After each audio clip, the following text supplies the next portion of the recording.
let's talk about a potential incoming then. So I enjoyed the Discord question from Journo to start this one off.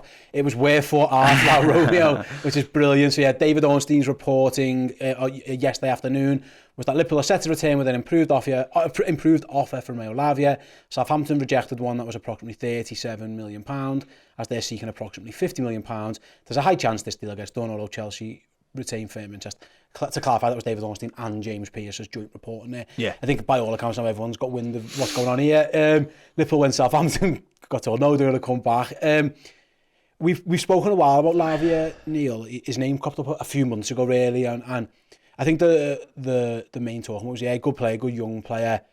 The fee might be a bit too high.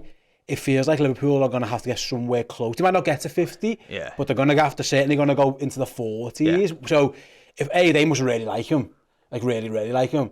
Because I was always thinking for a while, did they sign Lavia and he's like a bit of a development project, but if you're spending 40 odd million quid on someone, he could still be that, but they might like him perhaps more than we even thought they did, if that makes sense. Yeah, possibly. Or, I mean, the other thing is the landscape shifted, hasn't it? So they need a player a bit more. So maybe there is an element of, look, don't stop sort of nitpicking over 3 or 4 million. Just pay it, you know. Yeah. I also think, again, to go back to James's question about Declan Rice, Moises Caicedo, this is a player with a big upside, isn't he? You know, he's 19, so you know you could sort of make a case that even if he's underwhelming, you're still probably going to get a fair chunk of that back if you were to sell him in 2 years' time. You know, something would have to go terribly wrong for him to be completely worthless in that period. I don't think his wages will be massive, you know, in terms of a midfielder. He won't be in the same ballpark as Fabinho, Declan Rice, Caicedo. You know, he won't be earning that much money. So the financials are a little bit more sort of workable around this. I think the interesting point, and we talked about it on a show recently, didn't we? We talked about there were so many names that were sort of stacked up, and it was like, well, who's the name you'd go for?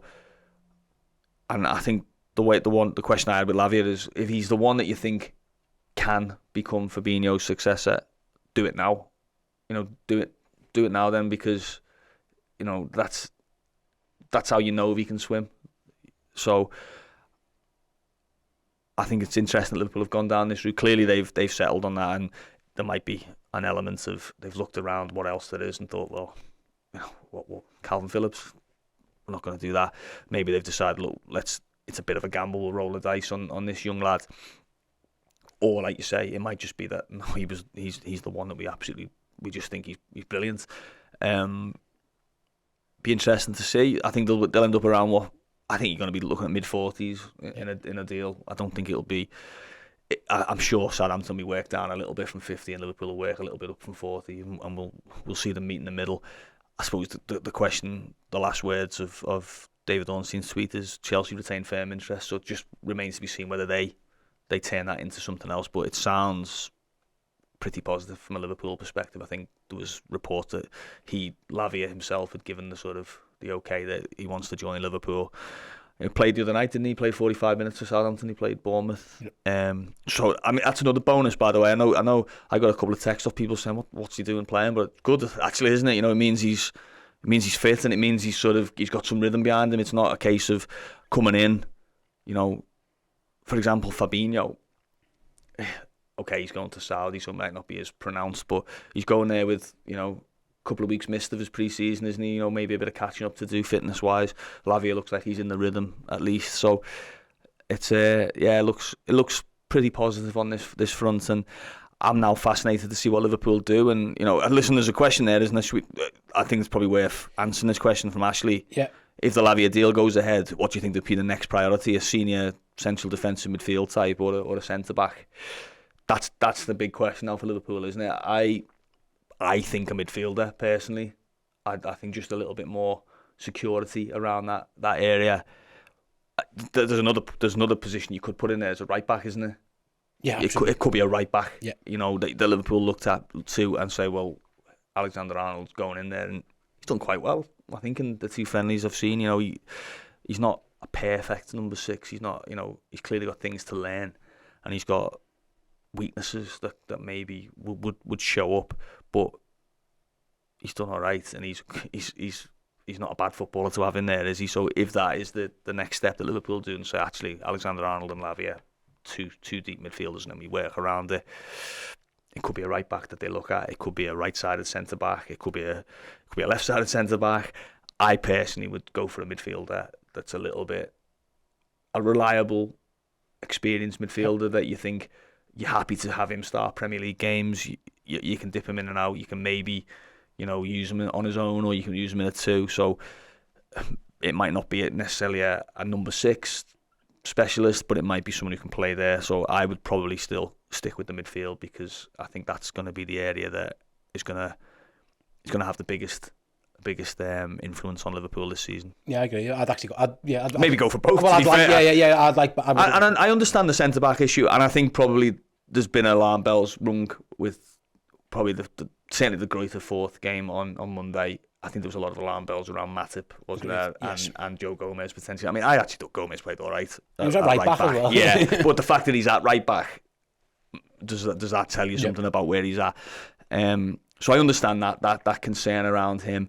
I think Kanate looked pretty good in the 2 games I've seen. Virgil going Virgil. But yeah, I can see why there'd be that sort of potential light shone on a centre back. But I'd still be looking at, you're losing 5 midfielders from your squad this summer, aren't you? Potentially with Fabinho, Keita, Ox, Milner, Henderson. Yeah, 5 midfielders, potentially Thiago.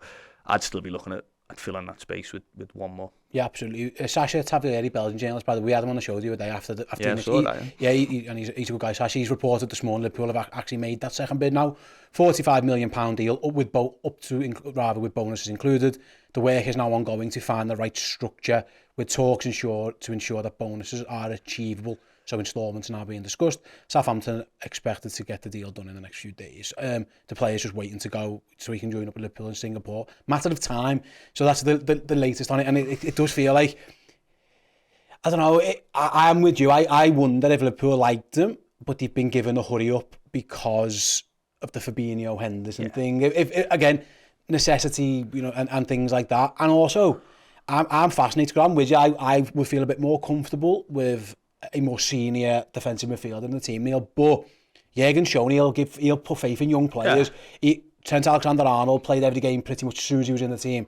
Harvey Elliott was in Liverpool's 11 the day he come back from Blackburn until he got a horrendous injury. By Chetic done the same things. He's happy to do it.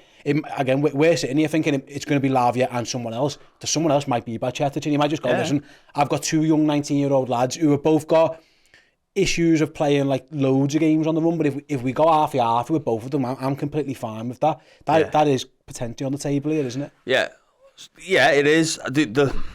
Look, I think the worry everyone rightly has connected with Liverpool is when it goes well, that's fine. But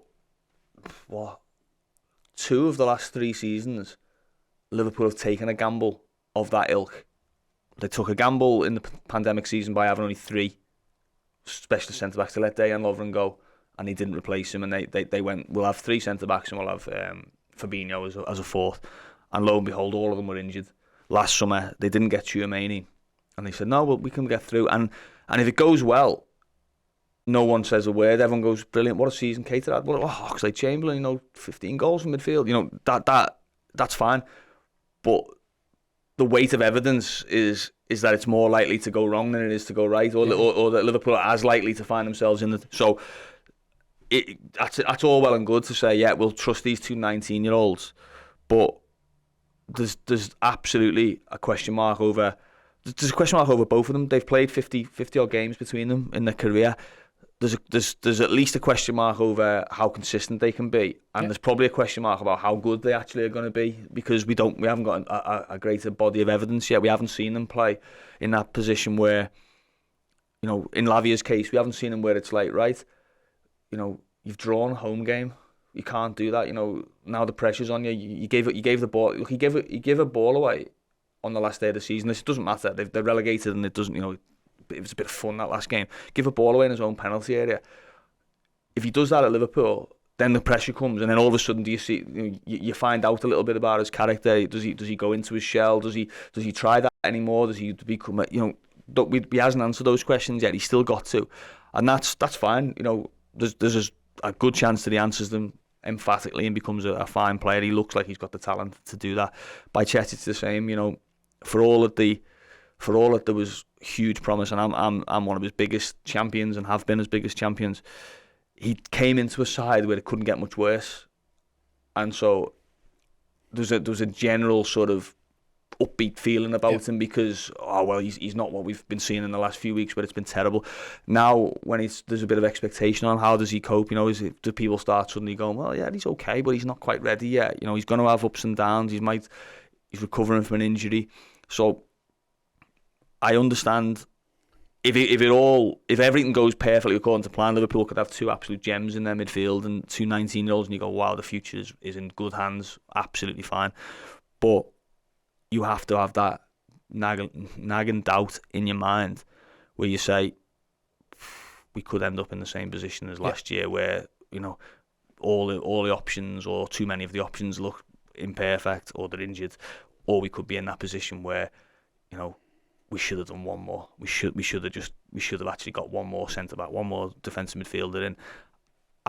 That's why I would be on the camp of get another one in and sandbag a little bit. And, you know, even if it's a player that you don't think is world class, you don't think he's going to be the best player in the team, you don't even think he's going to be a guaranteed starter, get him in so that in certain games you can play him.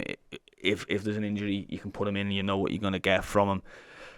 That would be my preference for Liverpool in the next few weeks. And listen, that's just me giving an opinion. It's easy for me to sit and say get another one in. Who? But that would be what I would expect or want Liverpool to do. It does feel like, going back to the Lavia deal in itself rather than what I mean, it does feel like this is one that's probably going to get done, you would think. Yeah, it feels like all signs are pointing towards that as well. Liverpool don't tend to make bids for players that they don't feel like they're going to get. You know, we've had a lot of players on this show talked about interest, but Liverpool didn't make moves for them. We didn't hear Mason Mount bids, did we? Or Kefren Turam, or, you know, these other players, Ryan Gravenberch. We heard about talks and potential interest. These are offers. You know, that suggests Liverpool think that there's a good chance that A, the player is going to come, and B, that Southampton are going to sell. Yeah, it does, yeah. It feels like it could be one that moves pretty quickly. Like I say, the fact that they're flying out to Singapore is probably another reason. I'm guessing everyone involved would want them as much of that tour as you can get them. I mean, look, it's just over 2 weeks till the Premier League season starts. I mean, a great story there. There's Chelsea, the first game, isn't it? Potentially, you know, that I don't want to think about the idea that he might line up against Liverpool on the first day, but the clock's ticking. You know, they need to have their squad in order as quickly as they can, and yeah, the Singapore tour obviously.